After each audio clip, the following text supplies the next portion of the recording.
Alright guys, so I'm going to take you through how I sharpen my knives. So I use this TS Prof, I believe it's the Cadet model, and it's a fixed blade, or a fixed angle rather, sharpening system.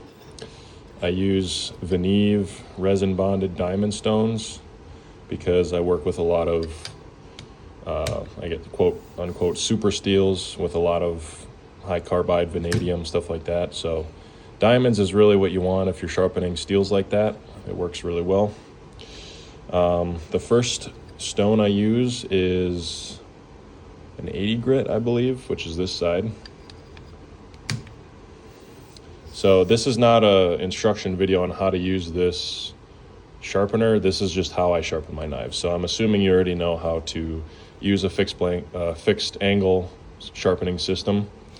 I'm just going to show you my process on how I do that. So first, I usually take the angle of my sharpening degree. So I'll zero this out. And it's at about 18 and a half, somewhere in there. That's pretty good. This is just my personal knife, so it doesn't really matter that much. So I'm starting first on the 80 grit stone. I put a little water on the stone. You can use like an oil. I just use water. Probably should get some oil though. So I just pretty much start on the low grit stone, and I should have said before, I did this off camera. Usually what I do is I take a Sharpie, like a worn out Sharpie, and I'll just mark this edge. Works really well for making sure your angle is correct, because if it's not, you'll be able to easily see that the stone is not wearing the Sharpie off in a certain area, and you can adjust accordingly. So as you can see, that took off the Sharpie immediately, so we have the correct angle. And I'm just going along the whole edge of the knife. And I actually just physically check with my nail to check for a burr along the entire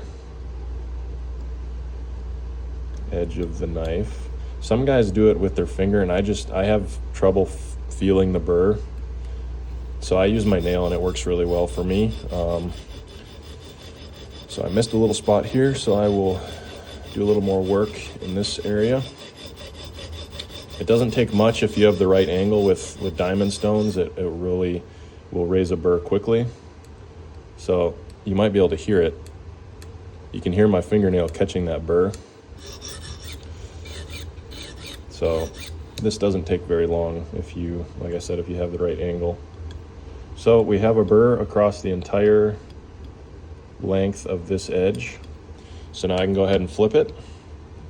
I'm not going to put Sharpie on this side because I know I already sharpened this blade. It has the same angle on both sides. If you don't know that, you can put Sharpie on this side too, just to make sure. If it was sharpened freehand, there's a chance that it could have been a different angle from side to side. Hopefully not, but there's always some variance with freehand. But with a fixed blade system, it's fixed. I keep saying fixed blade, I meant fixed angle. With a fixed angle system, it's the same on both sides. So I know that this one is sharpened that way, so I'm not going to bother. But again, it shouldn't take very long to raise that burr. This is a pretty thin edge too, so it really doesn't take a lot of effort. You can see already a few strokes and I already have a burr raised on this edge. So we are ready to go on to the next stone, which I believe is a 240 grit. So I go from 80 to 240, and I try to keep the edge free of the previous stone grit. Just clean it off quick. A little bit of water. And I'm not using a ton of pressure. You kind of just let the stone do the work. Diamond stones are really effective, and you don't have to really put a lot of effort into pushing down on the blade.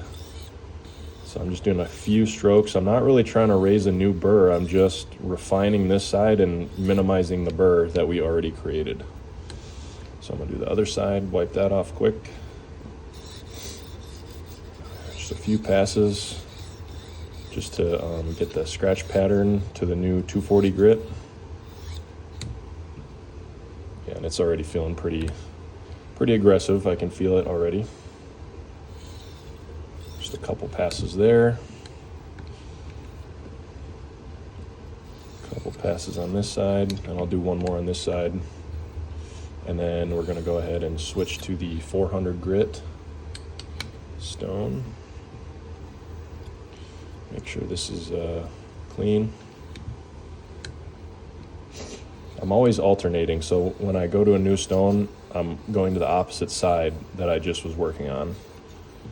That's just how I do it. Do a couple passes here.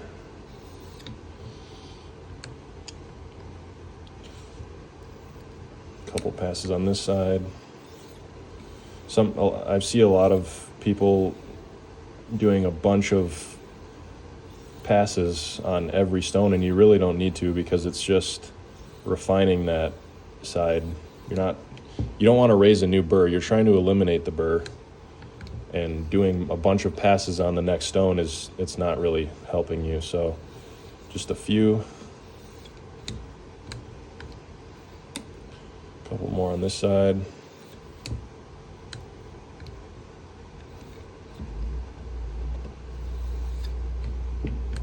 And one last one here. And then I'm going to move up to the next grit stone. This is a 1200, I think. Yeah, 800.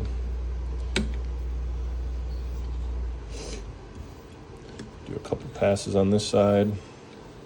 This is really going to be refining that edge, refining the scratch pattern. The burr should be almost gone at this point. There's been a few times I'll just take the knife off the stones with no strop and it's already shaving. You don't really even need to strop it, but I do strop it just for that extra refinement and burr removal.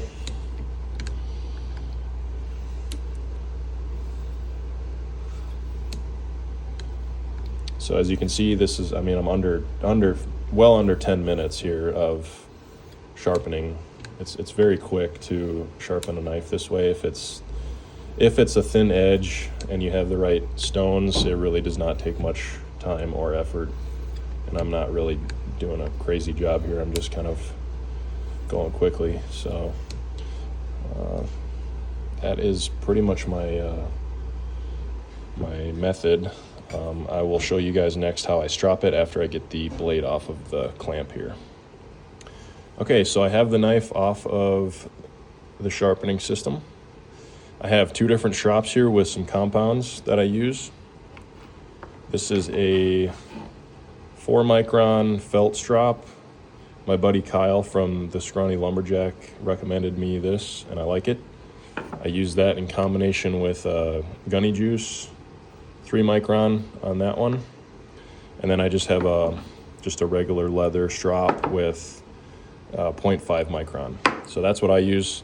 I have yet to experiment around with different strops and emulsion, diamond emulsions, but that's what I use currently, and I like it. It gets really nice, really fine, hair popping, sharp edges. So after I'm done on the stones, I freehand strop. So I'll take this one first with the 3 micron gunny juice, and I'm just back stropping it. You kind of have to experiment a little bit with the angle of holding it at, but I've done it enough to where I know what angle to hold. So I'm just doing a few passes on this one, and this is just going to eliminate the burr completely and refine that edge, the scratch pattern a little bit more. There's some really great microscope videos you can watch of this process. I don't really have that capability, but you can go out and search it up on YouTube, and you can see kind of what stropping does to the edge if you want a better understanding of it. Next one is this leather with the 0.5 micron. So I'm just going to do a couple passes on this one, and then I'll show you guys the final result. You don't really need to strop a ton, just a couple passes on each side if you're doing it properly. And every pass I'm kind of doing a little bit less pressure. I'm not really starting with a ton of pressure, but I'm just kind of working my way down less and less pressure every time. Okay, so you can see now that edge is crispy. So let's go test it out. All right, so I got some Uline catalog paper here. We'll just test it out. I mean, it's just gliding through the paper. Zero effort for cutting this really fine, thin paper. It's disturbingly sharp. Let's try it this way here. Yeah, that's sharp. That is crazy sharp. So that's my process. Hope you guys learned something. If you guys have any tips or tricks, drop them in the comments. And thanks for watching.